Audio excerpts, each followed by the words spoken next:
এবার ছবিটা একটুখানি দেখো, আমি যে ছবিটা এঁকেছি, তো এখানে এই যে অলিন্দ আছে, ডান অলিন্দ, আর এখানে আছে ডান নিলয়। তো এই ডান অলিন্দের এখানে তোমার একটা শিরা থাকে, এখানে একটা শিরা থাকে, যেই শিরাটাকে বলা হয় ঊর্ধ্ব মহাশিরা। আর ঠিক সেম নিচের দিকে আর একটা শিরা থাকে, যেটাকে বলা হয় নিম্ন মহাশিরা। সবার প্রথমে কি হয় না, এই যে অলিন্দ, এই যে ডান অলিন্দ, এটা তোমার ডায়াস্টল অবস্থায় থাকে, ঠিক আছে, ডায়াস্টল অবস্থায় থাকে।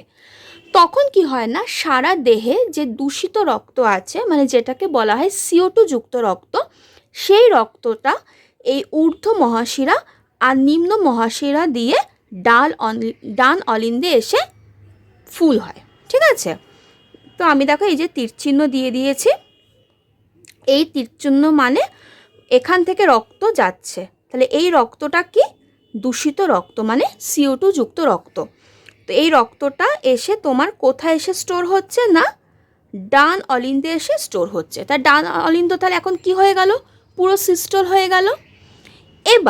এবার এই রক্তটা কোথায় যাবে, ডান অলিন্দের নিচে কে আছে বলো তো, ডান অলিন্দের নিচে রয়েছে ডান নিলয়। এবার রক্তটা কি হবে না, ডান অলিন্দ থেকে ডান নিলয় চলে আসবে। কিন্তু কিভাবে আসবে, যখনই এই অলিন্দে এই যে CO2 যুক্ত রক্তটা যে ঢুকলো, তাহলে এই অলিন্দটা কি পুরো এই CO2 রক্ত দিয়ে পুরো ফুল হয়ে গেল।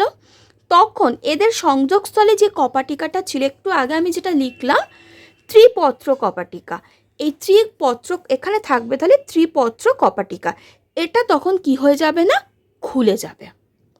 যখনই ডান অলিন্দে রক্ত ভর্তি হয়ে যাবে, তখন এই কপাটিকাটা, ত্রিপত্র কপাটিকাটা খুলে যাবে, যার দরুন কি হবে না, এই ডান অলিন্দ থেকে রক্ত কোথায় চলে আসবে না, এই ডান নিলয় চলে আসবে।